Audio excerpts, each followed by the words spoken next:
ZHIBANG just sent us this brand new diesel heater. These Chinese heaters are so popular. We're gonna be using it this year for ice fishing in our tent. We're gonna use it to heat the garage. We're also gonna be using it for our rooftop tent and see how well these do. We're gonna show you all the parts, what it comes with, and there's a few things you do and do not need. If you guys are cruising around Amazon, there's a lot of diesel heaters that look very similar. Understand what I'm getting at? ZHIBANG has the best price. Do what you want with that. All this is an all-in-one unit of a bunk heater. In my Semi, I have a bunk heater. It's got the tank. Well, essentially it's your fuel tanks, and you put a stinger that goes in there. And then the bottom piece you guys are gonna see is the blower, and that goes in the bunk to keep you warm. So what they did, they just made it all in one. It's compact, it's super light. It's not hard to lift up and move it around. So the whole purpose of this is to make it mobile, and it's freaking efficient. So the things you're going to need and not need, I'm gonna tell you right now. The manual, I throw those out all the time, but this time you wanna keep it. If you have problems and errors, there's gonna be a code that shows up, and you can look and distinguish what the problem is and troubleshoot it from there. Put this back. Now another thing you're gonna need is your blocks. Get some blocks from legs, put them on each side. Reason being, when you put this is the exhaust, you put the exhaust tube underneath, is there enough room for it to bend? It's gonna be hitting the bottom a little bit, so you're gonna need a little more clearance, so get yourself some blocks and screw them on. Also, since we're gonna be using it outside camping, ice fishing, you don't wanna have just the legs. It's not gonna be sturdy. If you just have this little 5-inch pieces of metal, it's probably gonna fall over. So putting legs like this is gonna make it a lot more sturdy. This is the suction tube, nothing too fancy. Already went over this, the exhaust tube. And this is the blower, and it's gonna go right on the front, the blower tube. You can direct where you wanna go, where the heat has to go, where you want it to go. Here's all the clamps to put them on. I kept them all right here, nice and tidy.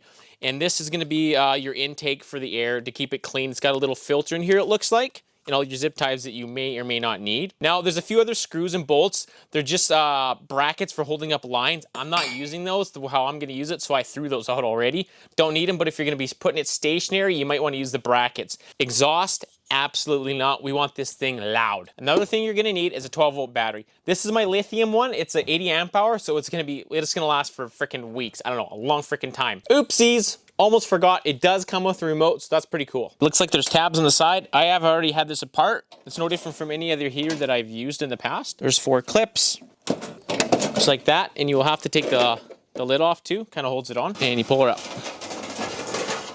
So, if you guys are unfamiliar, they are pretty basic looking units here. This is the tank, it's 4.6 liter. There's your lid, and we kind of inspected it pretty close. Like, all the wiring is kind of tight, nice and neat and tidy. It's tucked away, it's in a good spot. There's no like loose ends, there's nothing like bulky. Everything's tight. Always check your fittings and everything, you never know. Sometimes they come with loose. So here's the blower front, that's where obviously your air comes out. There's your display. This is your fuel pump right here. It'll be drawn out of here, goes right into your motor right here. And your exhaust and your intake is right here at the bottom. The one in the back should be the intake for the air. We'll run it out that way. And this is gonna be your exhaust. And this is also what I was saying, you need it higher up because you're gonna have that bend and it's gonna kind of get in the way. So I'm gonna be telling you guys the technical specs, but for now, we're just gonna finish hooking this up and we're gonna put the hoses on the bottom here, the lines. And this is honestly all I'm using, the exhaust and the intake. So I just need the 2 clamps, 2 hoses, and that should be it. So we're just gonna sit here and tighten this on. That's one. And I don't think it matters which way this baby goes on or off here. So that was a little struggle here to get that on, but we got it. It's tight fit, which is a good thing. You always want a tight fit, yeah. We're gonna cut that with a saw. And then we can get it in closer and get way less of a bend. Or f it, or what? Yeah, f that. So what we did, we cut about 1 inch off. So now it's gonna be way less of a mess down here. So we can get the bend out a lot easier and way more room. Now I'm just gonna take some emery cloth and then file the edges. Oh yeah, that is absolutely magnificent. And essentially just wire it up to the battery and then away we go. Custom exhaust, especially now since we're not using the muffler. Custom. Suppose we should have put the legs on first, but we're gonna do that right now.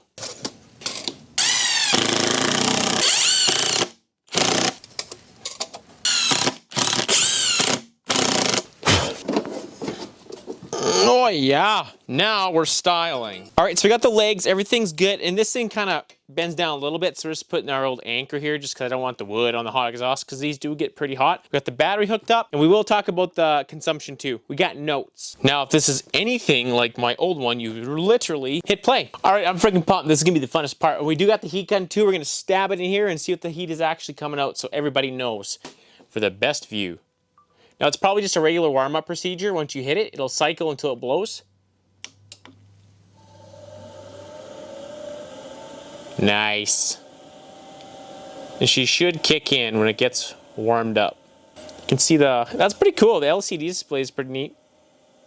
Shows the exhaust, input, output, fan turning. And you'll hear it ticking eventually. And that's just the fuel pump loading the blower is all that is. Okay, you hear it? It's just the fuel pump. And you can look at the bottom too. It's starting to get in there. It's just starting to feed. So it's probably gonna have to bleed the line from when they tested it. When you ship these, they have to be all dry. Here she comes now. The line's pretty well filled right up. It'll pressure up, then she should fire. Oh yeah.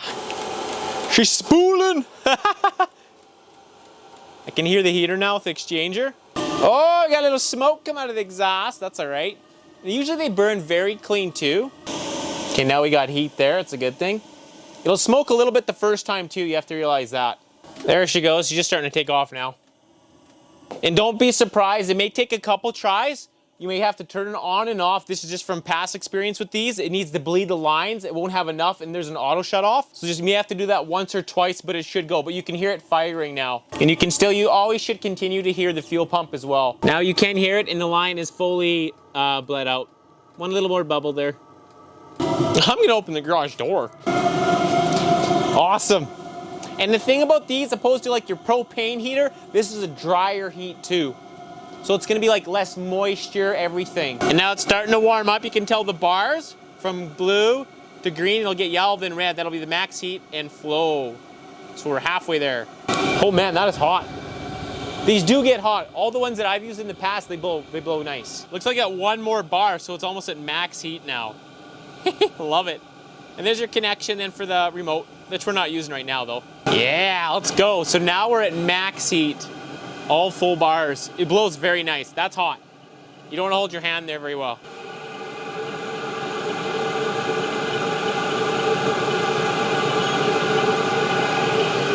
Oh, nice. So now we're at about 199.3 Celsius. And Fahrenheit, it's about 390. Now, obviously, that's right on the core. You're not going to get that kind of heat, but it's just showing you how hot it is. So now we're going to go over the timer really quickly. These are very basic. Every kind of Webasto engine here is something very equivalent. This is basically the digital timer. Top one is your clock. So obviously, if you want to set your clock, you're good to go.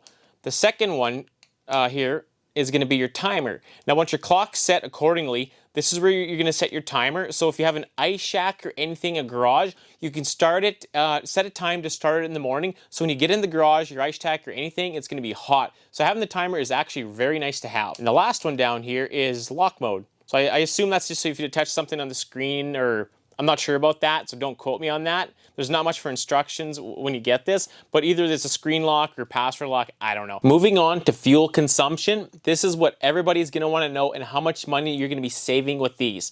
Now, 1 hertz is equivalent to 1 fuel pump, which equates to 0.02 milliliters per pump. Now, mind you, it's a 4.6 liters, so that's what all this is gonna be based on, and it runs at around 30 watts.